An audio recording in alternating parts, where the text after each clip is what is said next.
Welcome, everyone. I'm Donald Weeks, the founder of CEO and ClearPath AI and host to the Clinic Efficiency Podcast. Today, we have Tiffany Hart, the co-founder and CEO of ConnectionCare AI. We will be discussing AI in healthcare, the human touch in a tech-driven world.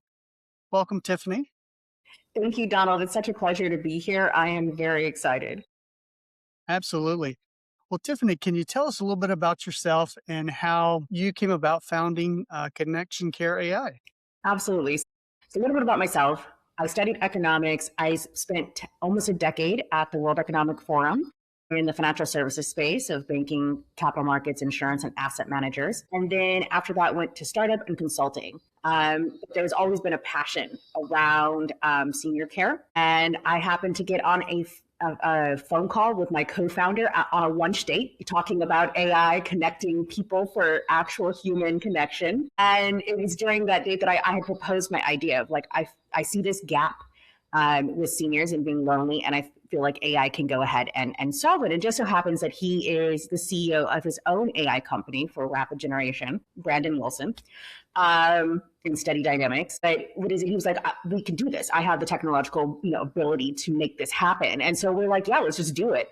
And so I think all great things happen with one of those moments where you're like, yeah, let's just build it and see what happens. And that's kind of how it came about. Oh, that's very good. Well, Tiffany, your philosophy around AI in healthcare emphasizes augmentation over replacement, using AI as a tool to assist human experts like flagging anomalies in mammograms. How are you thinking about educating the market and your clients on this crucial distinction, especially given the prevalent move fast and break things mentally in tech? Absolutely. So, the reason why we built this is because everybody's going to get that call one day or has gotten that call one day. Their mom died, their dad died, their grandma died. And, during that time, you're going to be thinking, I should have called more. I should have seen the signs. I should have wrote down that recipe, right? Right. The wrongs, you're out of time. You don't have any of those things. And so we built ConnectionCare AI to go ahead and solve those problems, right? One with providing companionship, right? Not replacing it, but providing a gap when family members can't be there.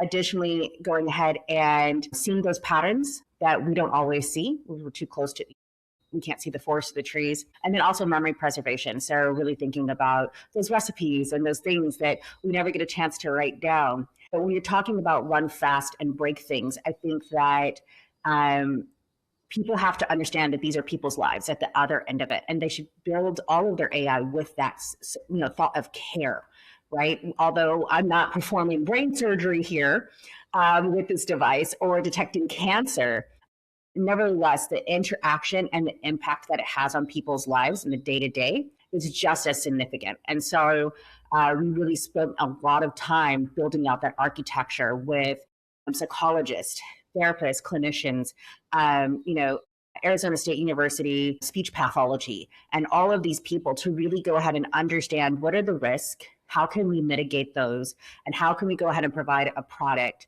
that is safe. Yeah, that's good. Well, with ConnectionCare AI, focusing on the delivering practical governed AI systems that automate work and strengthen decisions without increasing risk, what's been the most surprising challenge or resistance you've encountered when introducing these compliance-aware AI solutions to risk-sensitive organizations? Absolutely. I think that because it is an augmentation, not a replacement. So when we're talking to senior long-term living facilities, right, they've actually really wanted something like this. Like they are very happy about it actually because there's such a shortage of nurses and care providers and everything else like that, and they can't be with every client, every individual throughout that entire time. This goes ahead and kind of fills in that gap and provides additional data points that really are critical in whether it's healthcare, whether it's family members, to have that information so that they can go ahead and be present more instead of poking and prodding for questions. And so the risk of it is like the HIPAA compliance and stuff like that, but that's all very managed. People have been doing this for a very long time. So we didn't have to reinvent the wheel on that. It's actually been really kind of smooth sailing as far as that's concerned. Yeah. Well, on your website, you talk about building AI that clients can trust with explainable, transparent models and governance built in. Mhm. How do you ensure your AI solutions avoid the pitfalls of bias amplification, such as the GFR formula bias, Yeah. against Black patients and maintain ethical guardrails in practice? Absolutely. That was something that we wanted to ensure was kind of baked into the layer of our LLM, which is to go ahead and understand diverse patients. So, one of the things around seniors are sometimes they have speech impediments, maybe due to a stroke, maybe due to dentures, all of these type of things. And so we wanted to make sure that our AI could understand all of those type of variants. So that was really critically important. And thinking about biases and stuff like that, one of the things that helps us is that our advisory board, as well as the co-founder and I, are all diverse people, and so we bring that to the table when we're building, bring that to the table when we are considering how we go ahead and navigate through those spaces. But that is something that we were very particularly cognizant of during the build. Right. Well, looking forward, how do you see the role of human oversight in evolving alongside with AI and clinical efficiency? Absolutely. Like I said, I think that utilizing as a tool, as something that can automate by itself, is so critically important. Right at the end of the day, when you're thinking about how AI is being utilized, successfully, one of them is going to be in the breast cancer department, right, for reading mammograms. They read it faster. They're able to see, more with more clarity, and be able to flag to the diagnostician that what is it? Hey, there might be something here. But at the end of the day, that radiologist is still the person who's going to look at it with their own eyes, context, knowing that that person some years ago got shot with a BB gun or something like that. And that's actually a non finding. But is it bring that to the table to go ahead and make that determination? And I think that AI in a healthcare setting, that's really where it should be. It should not be automated. I don't ever want to go in for a surgery where, I'm on a robot and they programmed in what should be done, and come to find out I'm one of those really weird people that have like, my heart and my liver on the wrong side of my body, and, freaks out. What is it? So, yeah, I think that that's critical, especially for founders that are doing AI things, that it cannot replace the human component because of the context that's required. And in ours, it's not meant to replace family or medical providers or anything else like that. It's meant to be in addition to. Right, absolutely. I know I talk with a lot of physicians that talk about that in various aspects of healthcare where their AI has a really good place where, like you said, identifying, anomalies or matching things together and Yeah. coming up with something that maybe they might have missed or they may have caught it later. But Yeah. it's just a tool to use assisting, but Yeah. it's not making the decision. The actual human is making that decision. So, Absolutely. I know that we've seen yeah. AI run new formulations for antibiotics, right? Because we're kind of at the end of our kind of list right this second, with and antibiotic resistance keeps creeping up. And so it's running all the possible things against one another, and it comes up with something. But at the end of the day, you still have to test it, see if it actually works. It's an idea, right? But it matched to go ahead and say, well, this could work. And now it's for us to go ahead and as humans, to go ahead and find out and actually implement that. What are you seeing as well across the board with efficiencies where doctors are happy utilizing? Yeah. Yeah, they're happy that, they can actually see more cases quickly. They can actually prioritize cases, especially if they got to go before board review.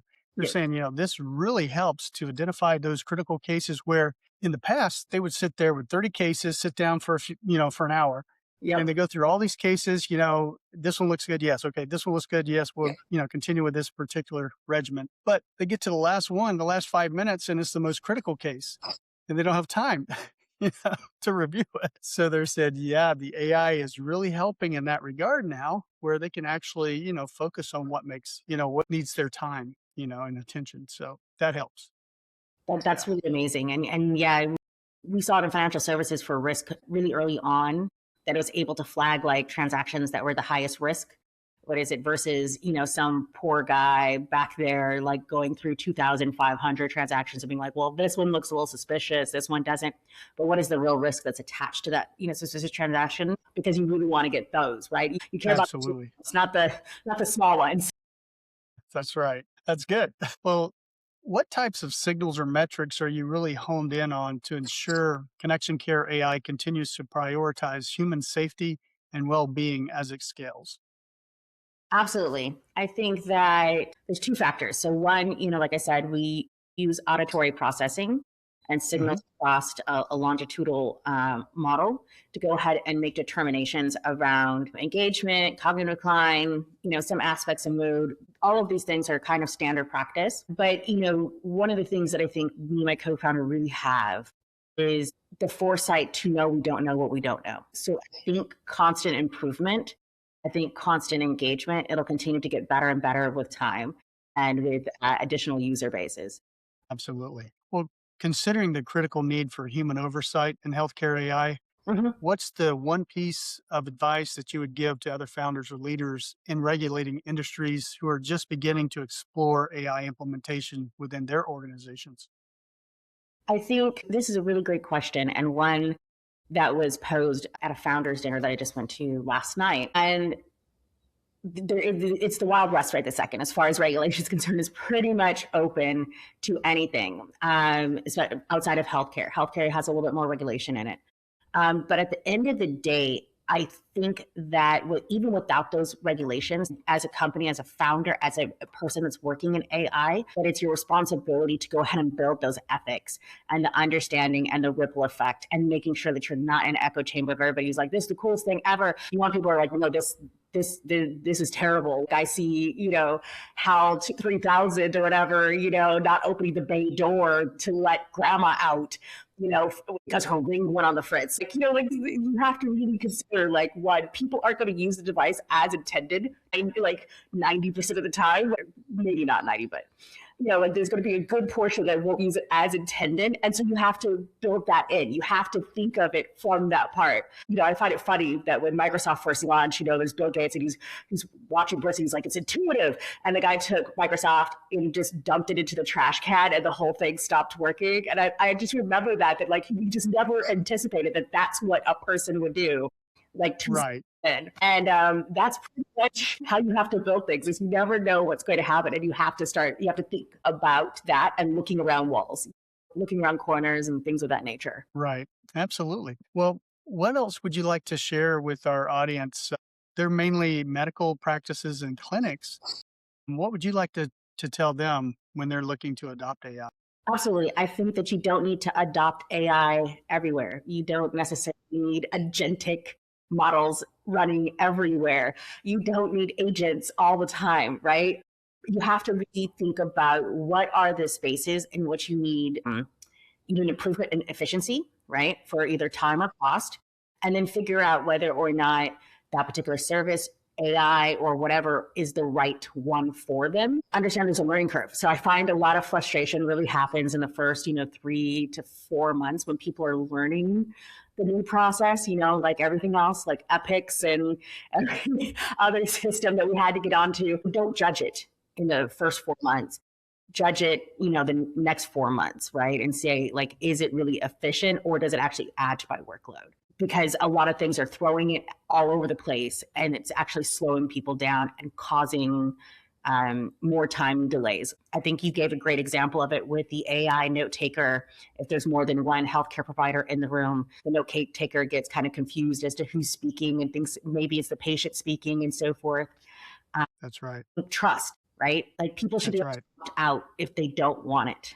That's right. Always be, cognizant of that. So if they don't want the AI taker, like, let them have that option. If they don't want to have their images scanned by AI, opt out of it. Right. Absolutely. Well, that's very good. I know.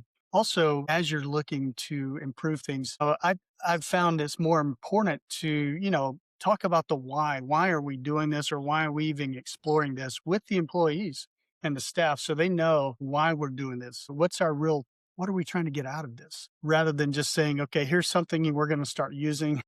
You may not get a buy-in for that. Stakeholder buy-in is absolutely important. And also, I find a Right. lot of times, if, like, what senior management, and I've fallen into this pit, by the way, I'm not somebody who hasn't had this happen, where, from the top, what you think is inefficiencies are kind of on the number side and the end data, and that, the things that are important to you. So you're like, I'm going to improve these efficiencies. What you don't really understand is that if you talk to the people that are actually, like the users and the interfacers and, the shareholders, or stakeholders of this, process, you'll find out that they find that things that really drive them right? And their inefficiencies are something completely different. And if you ask them for solutions, they'll usually come up with some of the best solutions you could possibly have. And the trickle down to on your numbers will still get there, but it'll get in different places that, like as a CEO, you're like, I think that the emails need to automatically send something out or do something. That may be the thing that you're most excited about. But on the other end, like scheduling is the real, problem for the people that are actually interfacing, and that gets the dollars in. So always ask, always ask. Yes, absolutely. Well, Tiffany, thank you so much for your insights. I think that was incredibly valuable, and I really appreciate your time and openness. Thank you so much for having me. And I look forward to continuing this conversation. I think it's going to be an exciting next Yeah, couple of years, especially in healthcare, with large language models, AI, and, other type of products and devices and trying to apply it. Some are going to be winners, some are going to be losers. But I think that overall, it'll help to improve the quality that our providers, the human people, the human doctors, nurses, and support staff can provide to the patients and the clients and people in the future. yeah. Well, thank you so much. I appreciate it.